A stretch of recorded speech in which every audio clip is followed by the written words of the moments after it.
स्वर सुधा मंच पर आप सभी का स्वागत है। आज सुनिए हिंदी साहित्य जगत की जानी मानी लेखिका सुधा आदेश द्वारा लिखी हुई कहानी तपस्या। पुत्री सुनंदा के विदा होते ही सभी मेहमान एक एक करके जाने लगे थे। पुत्री का विवाह होने के बावजूद मालिनी ने सभी को यथोचित विदाई दी थी। आखिर यह उसके घर का आखिरी समारोह था, अतः वह इसमें कोई कमी नहीं रखना चाहती थी। अन्य बार की अपेक्षा इस बार सभी के चेहरे पर संतोष की छाया देखकर उसने सुकून की सांस ली थी।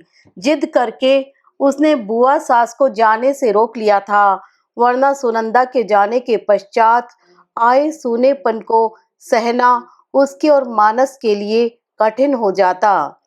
वे भी आखिर कब तक रुकती। जाते समय उन्होंने उसे गले से लगाते हुए भावभीनी स्वर में कहा था, बेटी तुम धन्य हो, तुमने एक नहीं दो परिवारों को संभाल लिया। अगर तुम नहीं होती तो अनिकेत और सुनंदा का पता नहीं क्या होता। माँ जी, यह तो आपका बड़प्पन है जो ऐसा कह रही हैं। सच तो यह है कि अगर मुझे आप लोगों का सहारा और विश्वास नहीं मिला होता तो शायद यह जिम्मेदारी निभाना मेरे लिए आसान नहीं होता। मालिनी ने उनके पैर छूते हुए कहा। मालिनी बुआ सास को विदा करके घर के काम निपटाने लगी। लगभग 1 घंटे बाद किसी काम से अंदर आई तो पाया चश्मे को हाथ में पकड़कर आराम कुर्सी में धंसे हुए मानस लगातार छत को देखे जा रहे हैं, इतने बेखबर कि उन्हें उसके आने का भी एहसास न हो सका। घबराई हुई मालिनी माथे पर हाथ रखते हुए पूछ बैठी, क्या बात है? आपकी तबीयत तो ठीक है न? अब ठीक रहूं या न रहूं, क्या फर्क पड़ता है? सब जिम्मेदारियों से मुक्ति पा चुका हूँ। बस अब तो समय ही काटना है। भला ढलते सूरज से किसी को क्या आशा, क्या निराशा। आप कैसी बातें कर रहे हो जी? अभी तो हमें अपने नाती पोतों को अपनी गोद में खिलाना है, उनकी किलकारियों में अपना बचपन ढूंढना है। कहते हुए मालिनी ने उनकी उदासी तोड़ने का प्रयास किया। नहीं मालू, जीने की इच्छा तो उसी समय समाप्त हो गई थी जब कमलिनी ने संसार छोड़ा था, किंतु अभी तक उसके देहावसान के समय दिया वचन निभा रहा था। बच्चों के उत्तरदायित्व से मुक्त हो चुका हूँ, अब तो जीने की इच्छा ही नहीं रही है। मालिनी की आंखों में एकाएक आंसू भर आए। उन्हें अलकों पर सहेजते हुए बोली, गैस पर दूध रखा है, अभी आती हूँ। आंचल मुंह में ठूंसती हुई मालिनी रसोई की ओर भागी। मस्तिष्क के आगे दिल हार गया तथा आंखों से झरझर आंसू बहने लगे थे। क्या 25 वर्षों के उसके त्याग और बलिदान की मानस की नजरों में कोई कीमत नहीं रही? किसी ने सच ही कहा है, दूसरी औरत दूसरी ही होती है। कर्तव्य की तेज धार पर चलते चलते छलनी होती जाती है, फिर भी उसके मन को कोई भी नहीं समझ पाता। उसके हिस्से में सिर्फ कर्तव्य ही आते हैं, अधिकार नहीं।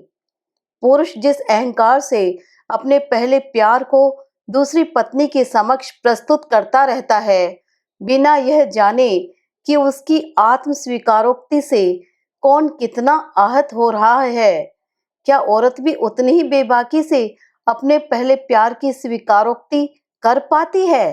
कभी भूल से भी उस प्रकरण को दोहरा दे तो कयामत आने में देर नहीं लगती। वह जानती थी कि वह चाहे कितने भी आंसू क्यों न बहा ले, मानस पर उनका कोई असर नहीं होगा। अनायास ही मन 25 वर्ष पूर्व के पन्नों को पलटने लगा। आज से 25 वर्ष पूर्व जब वह ब्याह कर इस घर में आई थी तो पहले ही दिन वह 2 बच्चों की मां बन गई थी।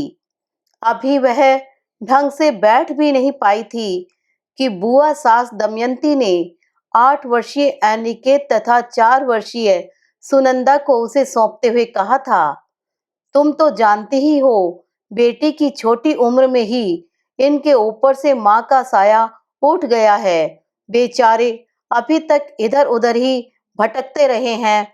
अब तुम्हारे आने से आशा है इन्हें स्थायित्व मिल जाएगा और शायद टूटा घर एक बार फिर से बस जाए। घर में वे ही बुजुर्ग थी।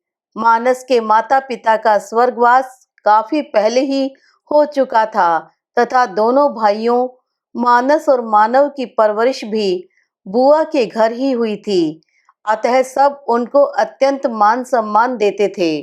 इस तथ्य से वह भली भांति परिचित थी। उसकी दीदी कामिनी उसके पास ही खड़ी उसे संबल प्रदान कर रही थी, किंतु अन्य सभी की नजरों में तैरती आशंका उसे स्पष्ट नजर आ रही थी। तभी 4 वर्षीय सुनंदा कह उठी, दादी अम्मा, आप तो कह रही थी कि तुम्हारी मम्मी को लेकर आ रहे हैं, किंतु यह तो हमारी मम्मी नहीं है, कोई और है। बेटा, यह तुम्हारी नई मम्मी है। यह भी तुम्हें उतना ही प्यार करेंगी जितना तुम्हें तुम्हारी मम्मी करती थी। दमयंती बुआ ने उसे समझाते हुए कहा। आप झूठ बोलती हो दादी अम्मा, यह मेरी मम्मी नहीं हो सकती, नहीं हो सकती, कहते हुए रोती हुई कमरे से बाहर चली गई। उसके पीछे पीछे उसका बड़ा भाई अनिकेत चला गया था, शायद उसे समझाने के लिए। अनिकेत को परिस्थितियों ने समय पूर्व ही समझदार बना दिया था, किंतु माँ के प्यार के अभाव के कारण सुनंदा चिड़चिड़ी हो गई थी। कमलिनी की मृत्यु के पश्चात असुरक्षा की भावना ने इसे चिड़चिड़ा बना दिया है। बच्ची है, तुम्हारा प्यार पाकर ठीक हो जाएगी, दमयंती बुआ ने उसे समझाते हुए कहा था। एकाएक मालिनी को अपने 7 वर्षीय पुत्र पल्लव का ध्यान आ गया था। पता नहीं वह कैसा होगा। पहली बार उसे अकेला छोड़ा है नाना नानी के पास। उसे न पाकर वह मासूम न जाने कैसा महसूस कर रहा होगा, न जाने क्या सोच और समझ रहा होगा। विवाह से पूर्व ही वह पल्लव के बारे में मानस से विचार विमर्श करना चाहती थी, किंतु उसके माता पिता ने मना कर दिया। बोले, पूरी जिंदगी पड़ी है तेरे सामने, एक बार फिर जिंदगी में कुछ खुशियां तेरे हाथ में आ रही हैं तो आने दे। यदि मानस को उसे रखने में आपत्ति हुई तो हम तेरे लाडले को दिल के टुकड़े की तरह सहेज कर रखेंगे। भाई अविनाश ने भी उनकी बात का समर्थन किया था। विजय याद आए थे, क्या तेज था उनके चेहरे पर, किंतु होनी को कौन टाल पाया है। विवाह के 1 वर्ष पश्चात ही मैग्नेजाइटिस की जानलेवा बीमारी ने एक हष्ट पुष्ट विजय को मिट्टी में परिवर्तित कर दिया। न कोई कुछ समझ पाया और न ही कोई कुछ कर पाया। सब मामूली ज्वर ही समझते रहे। जब तक डॉक्टर समझ पाते तब तक बहुत देर हो चुकी थी। सिर्फ 5 दिनों में ही उसकी दुनिया ही बदल गई थी। गर्भ में उनके प्यार का अंश पल रहा था। उसके माता पिता का मानना था कि संतान उसके पुनर्विवाह में बाधक बन जाएगी। अभी उम्र ही कितनी है, विवाह तो करना ही होगा। अतः उन्होंने उसे गर्भपात कराने की सलाह दी, किंतु वह अड़ गई। एक माँ होकर वह ऐसा कृत्य कैसे कर सकती है। अपने ही हाथों अपने प्यार की निशानी को भला कैसे नष्ट कर देती। वह पुनर्विवाह के पक्ष में नहीं थी। विजय के साथ बिताए 1 वर्ष में उसने जीवन की धूप छांव का अनुभव कर लिया था। वह पुनः इस बंधन में बंधने को तैयार नहीं थी। उसका मानना था कि यदि वैवाहिक सुख उसके नसीब में होता तो विजय ही उसे छोड़कर क्यों जाते। विजय के साथ बिताए पलों की खट्टी मीठी यादों के सहारे शेष जीवन को व्यतीत करना चाहती थी। नन्हे दीप की ज्योति से ही अपने अंधेरे जीवन को संवारना उसका प्रथम और अंतिम लक्ष्य बन गया था। समय के साथ पल्लव का जन्म हुआ। सोनी बगिया में बाहर आ गई थी। पल्लव के जन्म के साथ ही उसे भविष्य की चिंता प्रारंभ हो गई। उसने नौकरी के लिए अप्लाई करना प्रारंभ कर दिया।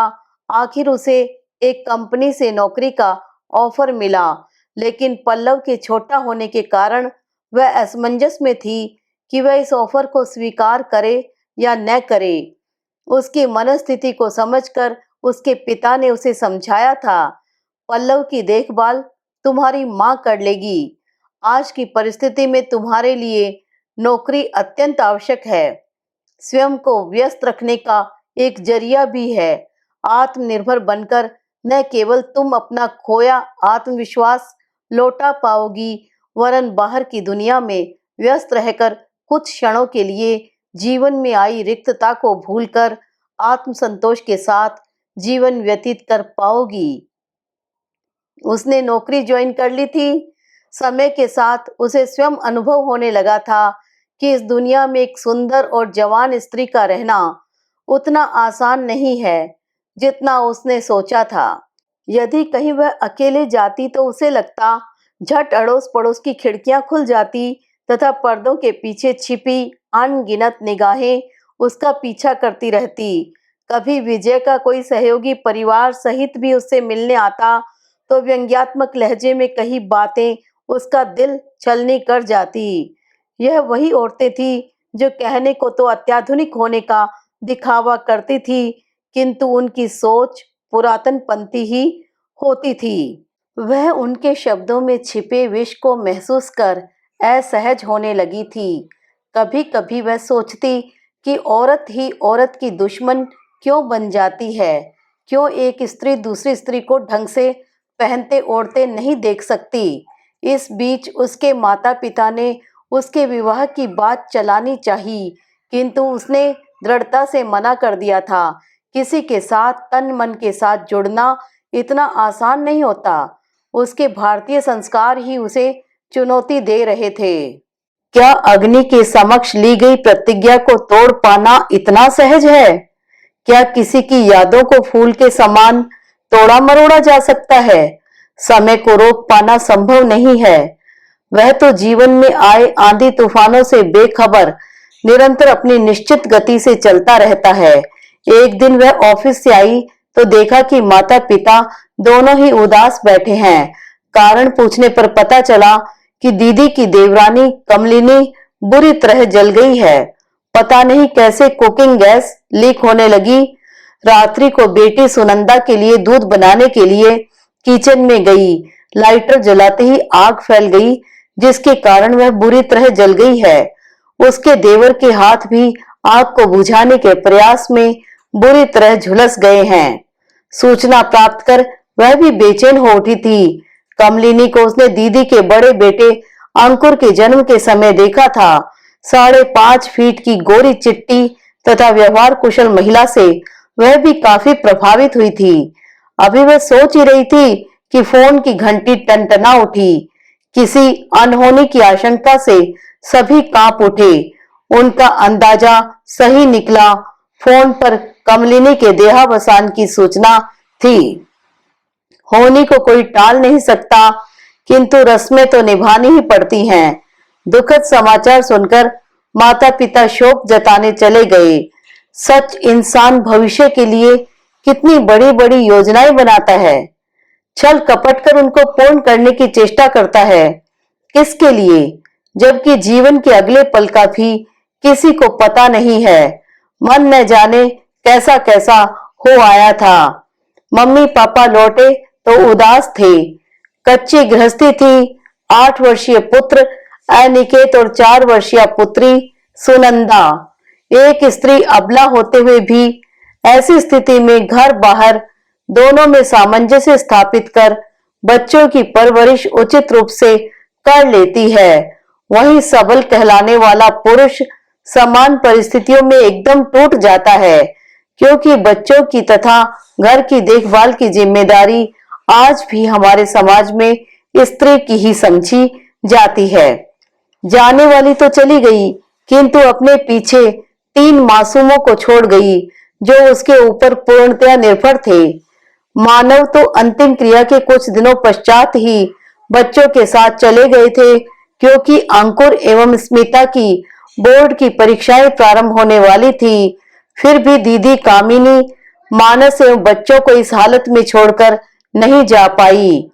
मानस कामिनी दीदी के इकलौते देवर थे, जिन्होंने विवाह के पश्चात कभी यह अनुभव ही नहीं होने दिया था कि ससुराल में वह अकेली है। स्मिता के होने में जब डॉक्टर ने कामिनी को महीना भर के लिए बेड रेस्ट की सलाह दी थी, तब मानस और कमलिनी ने न केवल घर वरन नन्हे अंकुर की जिम्मेदारी भी सहर्ष स्वीकार कर उन्हें चिंता मुक्त कर दिया था। अतः ऐसे समय में उन्हें अकेला छोड़ना दीदी को जिम्मेदारी से मुंह मोड़ना प्रतीत हुआ था। किंतु अंकुर की बोर्ड की परीक्षा के कारण ज्यादा रुकना भी उसके लिए संभव नहीं हो पा रहा था, क्योंकि वह जानती थी मानव भी घर बाहर संभाल पाने में असमर्थ है। सारी जिम्मेदारी नन्ही स्मिता पर आ गई होगी। अतः एक दिन मौका देखकर उसने मानस से कहा, भैया कुछ दिनों के लिए आप आगरा चलिए, स्थान परिवर्तन के कारण मन थोड़ा शांत हो जाएगा, बच्चे भी अंकुर और स्मिता के साथ रहकर सामान्य हो पाएंगे। भाभी आप ठीक कह रही हैं, किंतु 15 दिनों बाद ही अनिकेत की वार्षिक परीक्षाएं हैं। कमलिनी तो हमें छोड़कर चली ही गई। अब तो मुझे ही इनका ध्यान रखना पड़ेगा। परीक्षाओं के पश्चात अवश्य आने का प्रयत्न करेंगे। आप जाइए, अब तो मैं ठीक हो चला हूँ। बच्चों की देखभाल मैं कर लूंगा। आप कैसी बात कर रहे हैं भैया?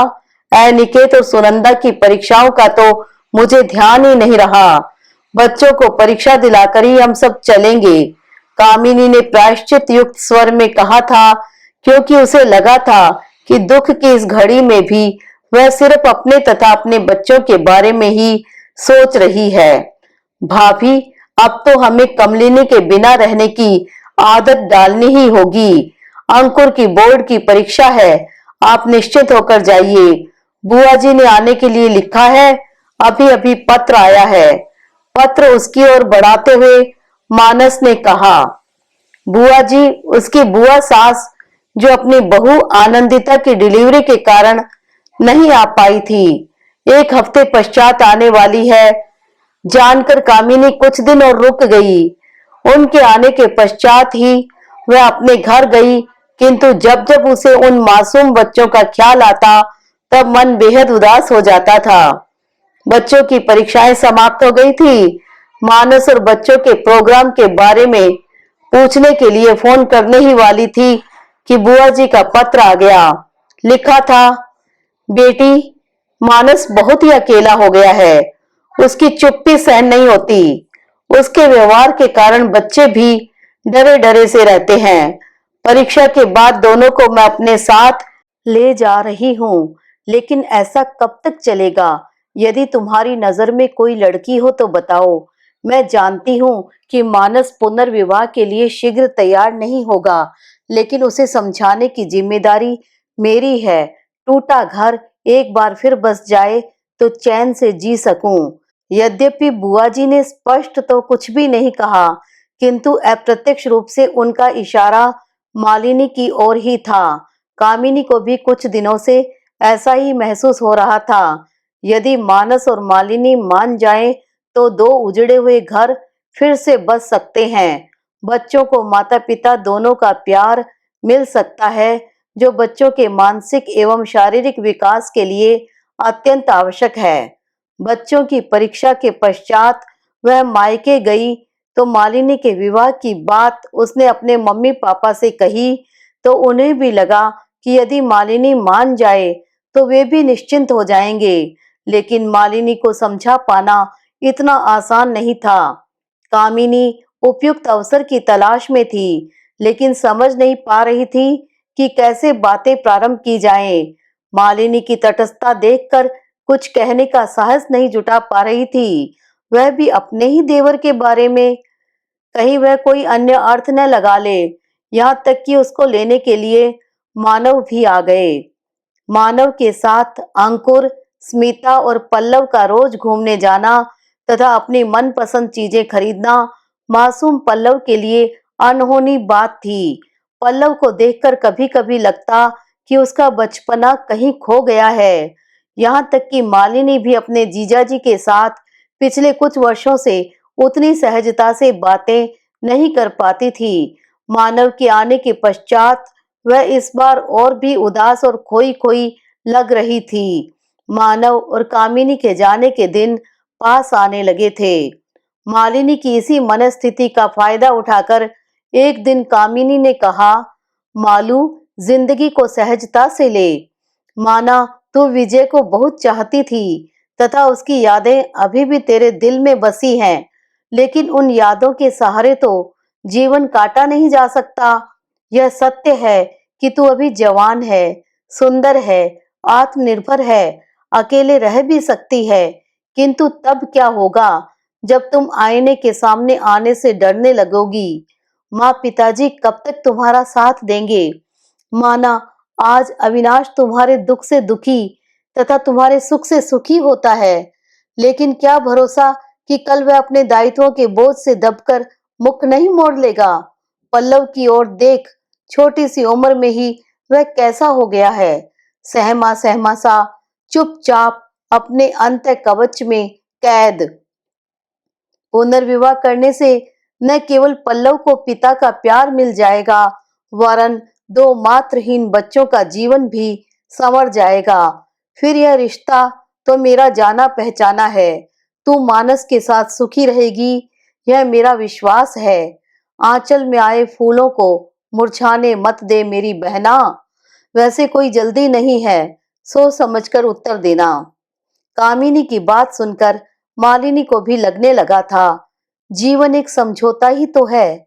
आज भी वह असंख्य व्यंग्य बाणों से घायल हृदय के साथ जीवन के साथ समझौता ही तो कर रही है। एक समझौता मानस के साथ भी करके देख ले। पहली स्थिति में वह स्वयं के लिए ही जी रही है, जबकि दूसरी स्थिति में वह अन्य तीन प्राणियों के लिए भी शायद उपयोगी बन पाए।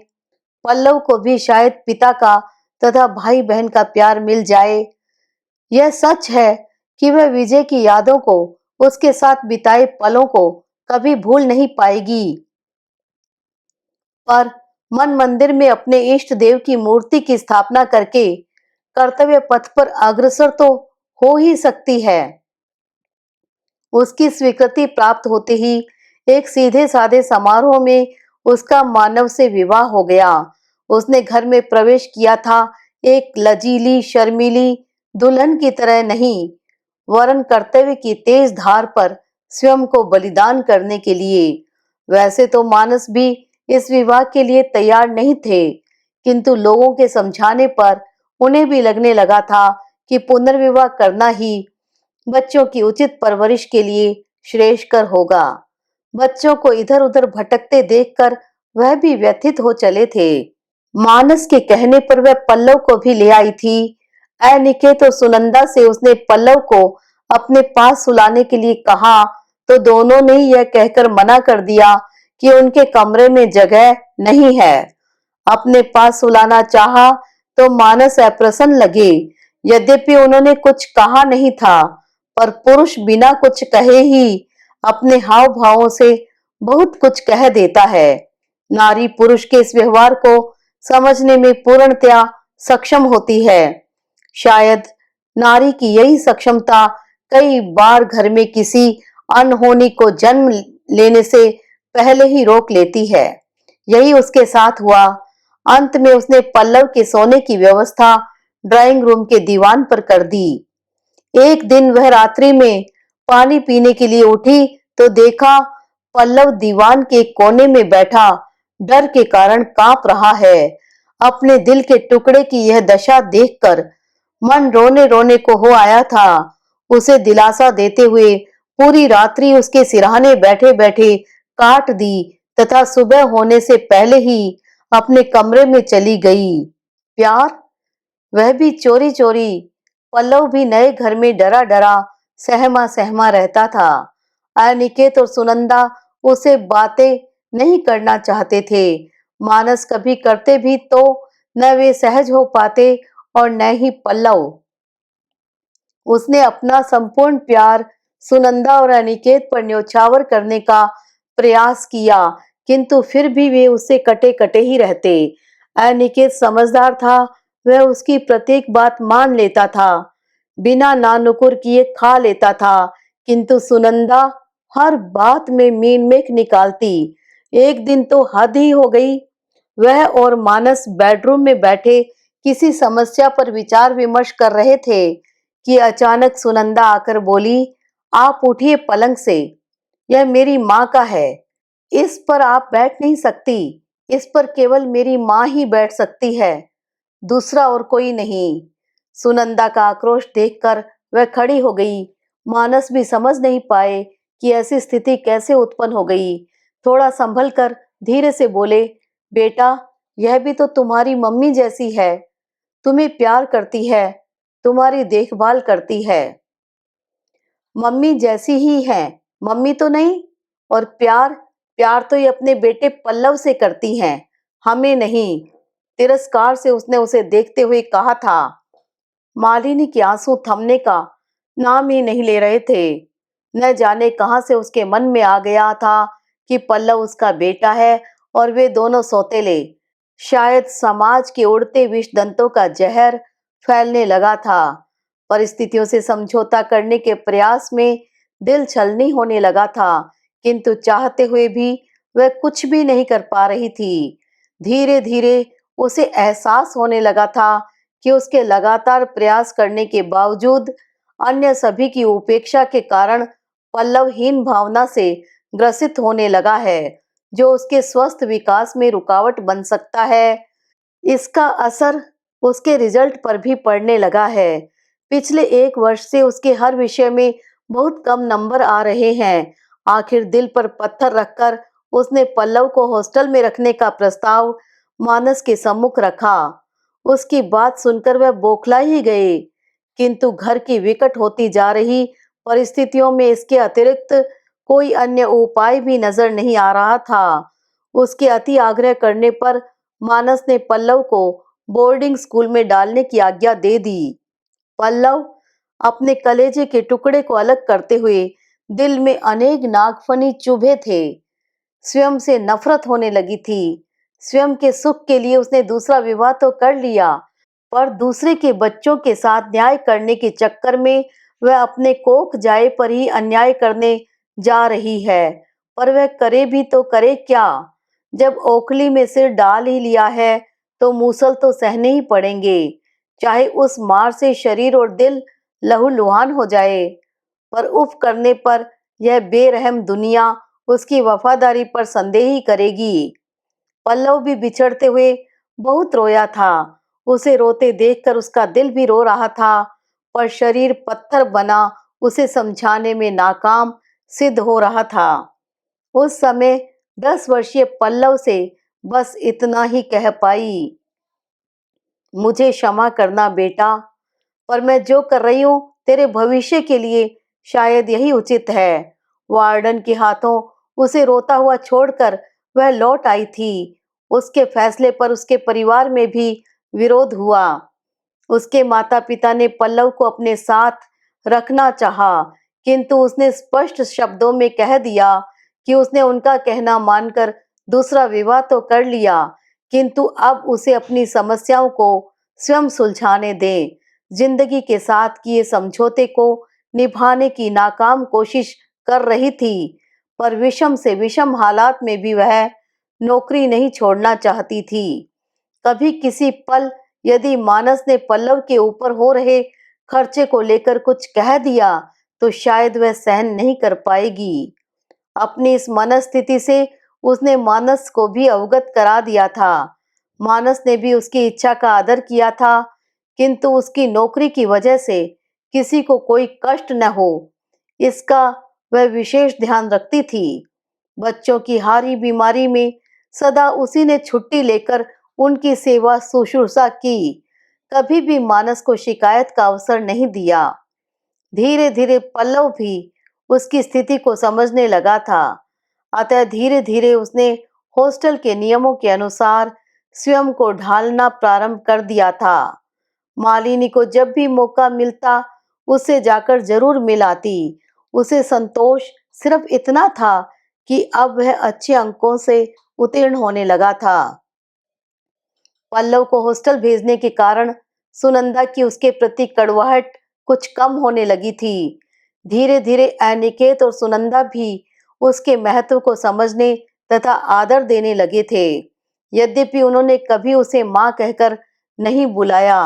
अनिकेत मौसी कहता था, सुनंदा ने भी उसी का अनुसरण किया। यही कारण था कि अब जब छुट्टियों में पल्लव घर आता, तब सब उसे सहज भाव से स्वीकारने लगे थे। साथ साथ खाते, सोते, यहाँ तक कि खेलते हुए अपने खिलौने भी उसके साथ शेयर करने लगे थे। समय के साथ अनिकेत इंजीनियर बनकर एक प्राइवेट कंपनी में लग गया था। वहीं पल्लव पुलिस ऑफिसर के पद पर कार्यरत हो गया। सुनंदा भी महाविद्यालय में अध्यापिका बन गई थी। अब सगे संबंधी, अड़ोसी पड़ोसी भी उसके त्याग एवं बलिदान की सराहना करते करते नहीं थकते थे, जिसके साहस और सहनशीलता ने एक टूटे परिवार को प्यार और स्नेह के बंधन में बांध दिया था। अनिकेत पल्लव के विवाह की जिम्मेदारी पूरी कर वह फूली नहीं समाती थी। उसे अपनी तपस्या का फल मिल गया प्रतीत होता था। जब वह अनिकेत और पल्लव दोनों को अपने अपने परिवारों के साथ सुख शांति के साथ जीवन व्यतीत करते देखती। आज सुनंदा के विवाह के भार से मुक्त होकर वह स्वयं को गौरवान्वित अनुभव कर रही थी, किंतु मानस के कहे वाक्य ने उसके त्याग बलिदान को नकार उस कटघरे में खड़ा कर दिया था। वह आज एक बार फिर इतने बड़े घर में पति के रहते हुए भी अकेली महसूस कर रही थी। यह कैसी विडंबना है। किसी के लिए अपने व्यक्तित्व को मिटाकर नारी अपना कर्तव्य निभाती जाती है, पर सराहना के दो शब्द मिलने के बजाय सदा उसे तिरस्कार ही मिलता रहा है।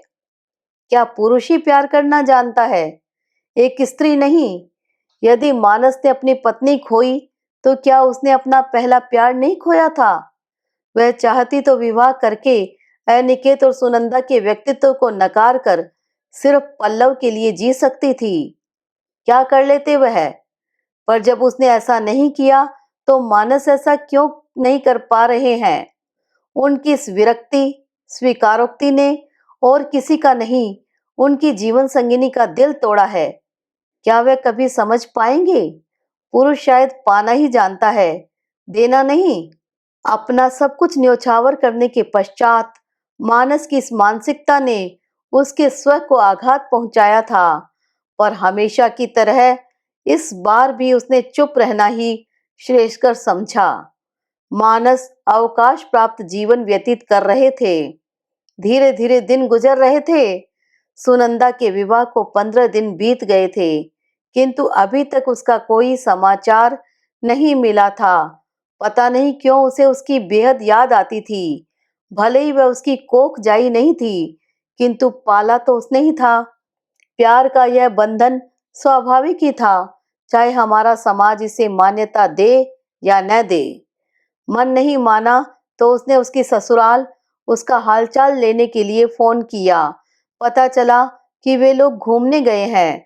यद्यपि वह जानती थी कि विवाह के फौरन बाद ही उन दोनों का हनीमून के लिए सिंगापुर जाने का प्रोग्राम था।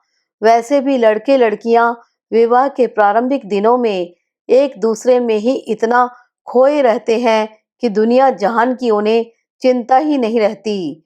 इस तथ्य से वह भली भांति परिचित थी।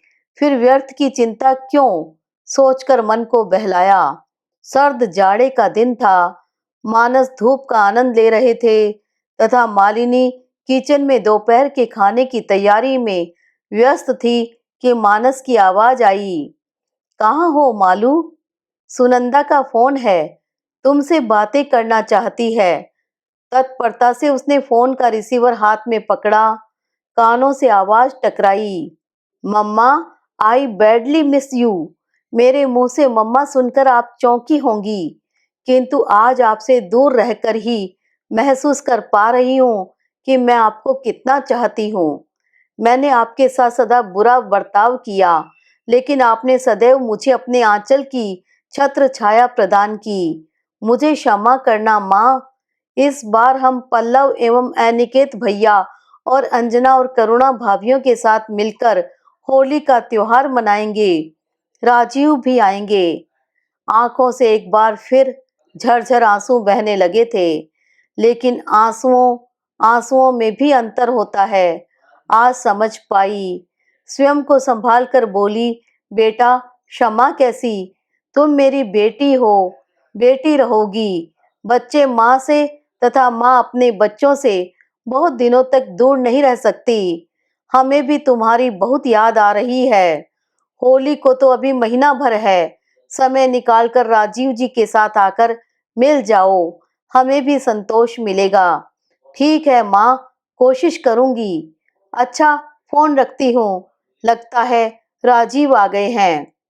फोन रखकर निगाह घुमाई तो पाया मानस लगातार उसकी ओर ही देखे जा रहे हैं। उनकी आंखों में जैसी तृप्ति, आत्मसंतोष दिखाई दे रहा था, वैसा उसने पहले कभी नहीं देखा था।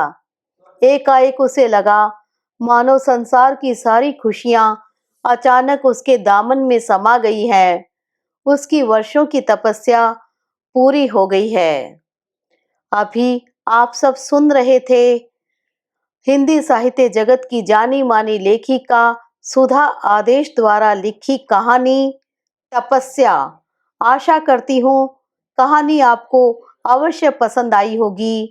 कृपया चैनल को सब्सक्राइब करना न भूलिएगा।